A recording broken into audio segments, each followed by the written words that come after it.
Hi, in this video I will tell you how you can add code in Google Doc. Let's copy the code and paste it in our document. As you can see, it is looking simple text. To add code in Google Doc, go to extensions, then add zones, search for code block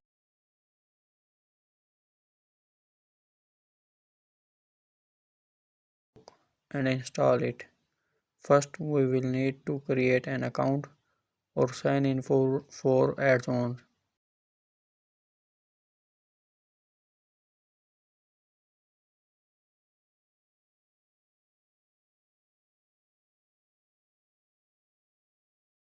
Then it will be installed. Now we will close it and move to our document. To change the text, first we will select it and then go to extensions. Select the code block extension and click on start.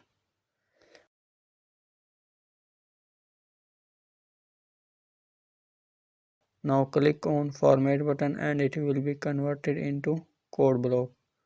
Hope you like it. If you like it, then please subscribe the channel. Thanks.